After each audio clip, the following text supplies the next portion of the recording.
Bismillahirrahmanirrahim. Assalamualaikum warahmatullahi wabarakatuh. Alhamdulillahi rabbil alamin. Wassalatu wassalamu ala ashrafil anbiya'i wal mursalin. Nabiyyina wa habibina maulana Muhammadin wa ala alihi wa ashabihi wa man ihtada bihadihi wa sanna bisunnatihi ila yaumiddin. Amma ba'du, ma'asyiral muslimin, hadirin wal hadirat, saudara-saudari jamaah salat fardu zuhur rahimakumullah. Bersyukur kepada Allah dengan membacakan tahmid alhamdulillah bi ni'matihi tatimmus shalihat. Bersalawat dan kita kirimkan salam kepada junjungan kita Nabi besar Muhammad sallallahu alaihi wasallam. Pada siang kali ini kami akan menyampaikan beberapa hal yang sangat penting yang berkaitan dengan dunia wal akhirat kita,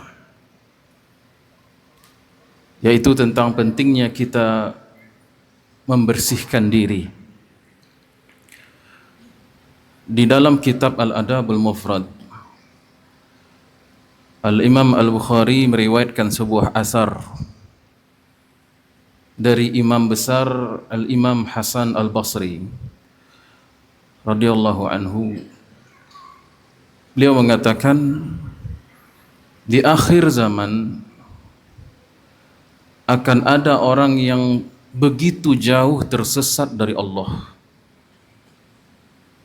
Dia tenggelam seakan-akan tenggelam ribuan tahun dalam api neraka. Namun sayang tidak ada yang bisa menyelamatkannya. Dirinya tidak mampu menasihati dirinya, dan tidak dia dapatkan orang yang juga mampu menasihati dirinya. Sebegitu jauh dari hidayah Allah Subhanahu wa ta'ala. Padahal kita sebagai insan pasti akan kembali kepada Allah. Cepat atau lambat, suka tidak suka, siap atau tidak, mau atau tidak, semua kita akan berpulang kepada Allah Subhanahu wa ta'ala. Namun pulang kepada Allah, idealnya kita sudah berberes, berbenah, bersih-bersih. Apalagi kalau sudah kepala 4, kepala 5, kepala 6 dan lain. Semakin tinggi usia, harusnya sudah tuntas, sudah pandai, sudah sadar dalam berbenah dan berbersih diri. Allah Subhanahu wa ta'ala di dalam Al-Quran menyebutkan, qad aflaha man tazakka wa dzakara asma rabbih fasalla bal tu'sirunal hayatad dunya wal akhiratu khairu wa abqa. Qad aflah, sungguh berhasil, sukses, bukan beruntung. Dalam Islam tidak ada namanya lucky itu. Faktor keberuntungan yang mengindikasikan adanya sisi kemalasan itu. Kalau kita buka kalam mufassir dalam menjelaskan makna aflah, itu ada makna usaha. Seperti seorang fallah, seorang petani. Bagaimana petani yang sukses dalam menanam, dalam bertaninya? Ya, dia siapkan lahannya, dia pilih bibitnya, dia pelihara, dia jaga tanamannya, dia rawat, dia pupuk, sabar menanti sampai hari di mana akan dipanen. Itulah makna aflah. Sungguh berhasil, sukses siapa? Man tazakka, yang bersih-bersih, yang membereskan dirinya,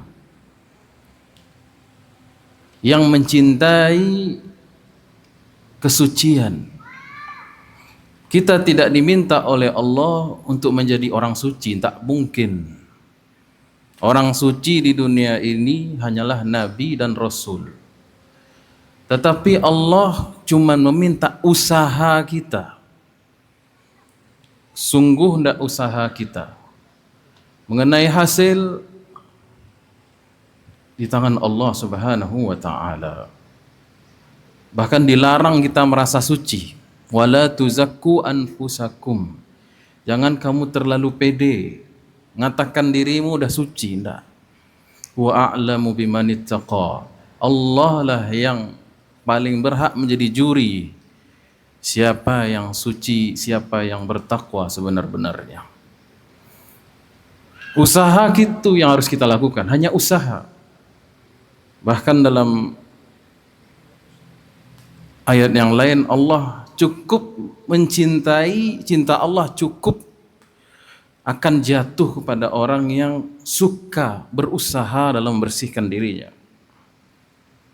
Contohnya dalam surah At-Taubah, la masjidun ussisa 'ala taqwa, dan sungguh masjid yang dibangun atas ketakwaan, min awwali yaumin ahaqqu an taquma fihi, yang dibangun atas takwa. Masjid itu dari hari pertama itulah masjid yang layak semestinya kita hidupkan. Apa sebab? Fihi rijalun yuhibbuna ayyatatahharu. Masjid takwa itu kata Allah definisinya karena di dalamnya ada orang-orang yang suka membersihkan dirinya. Allah tidak bilang di dalam masjid itu ada orang-orang suci, tidak. Allah bilang ada orang-orang yang suka, cenderung dia untuk kebersih, cenderung dia untuk menjauhi dosa, cenderung dia untuk mendekat kepada Allah. Nah, kalau kita buka lagi kalam Imam Al-Qurtubi dalam kitab Al-Jami' li Ahkamil Qur'anil Karim, contohnya ketika menafsirkan firman Allah qad aflaha man tazakka tadi, sukseslah, berhasillah, jayalah mereka yang suka membersihkan dirinya. Di situ Imam mengutip beberapa riwayat dari salafun saleh, dari para mufassir yang lain. Apa saja yang dibersihkan? Pertama, jasad. Dan ini orang kafir juga tahu penting namanya kebersihan.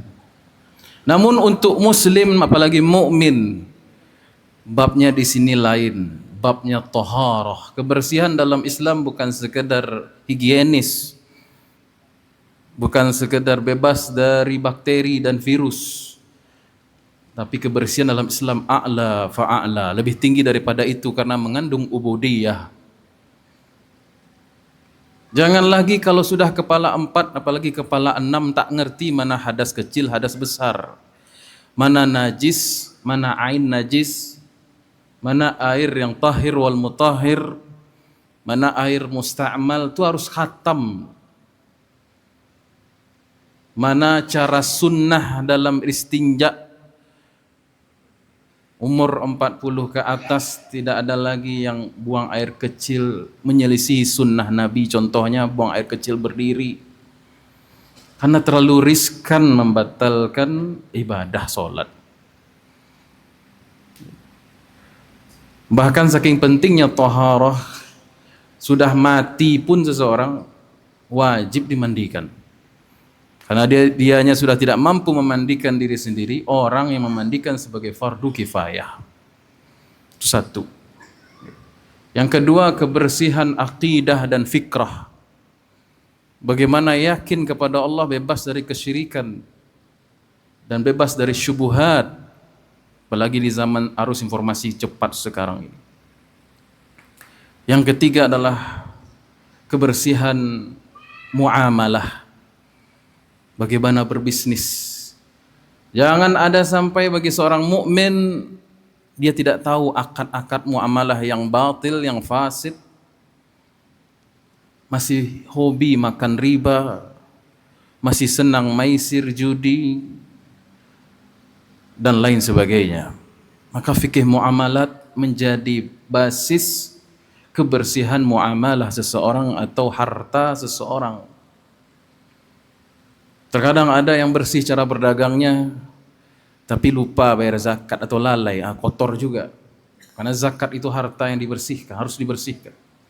Ada orang rajin bayar zakat, bisnisnya bersih, usahanya maju, tetapi bagi warisnya melenceng dari cara ilmu faraid atau ilmu Islam. Kotor juga harta. Yang keempat, bersih muasyarah.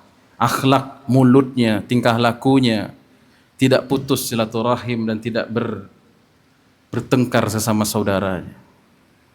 Dan yang kelima, yang terakhir, ialah bersih qalbunya. Inilah ini menjadi akar persoalan seluruh yang kita sebutkan tadi itu. Maka disebutkan dalam ayat secara khusus dengan sumpah yang panjang di surat Asy-Syams, wasyamsi waduhaha dan seterusnya, sampai pada jawab sumpah, qad aflaha man zakkaha.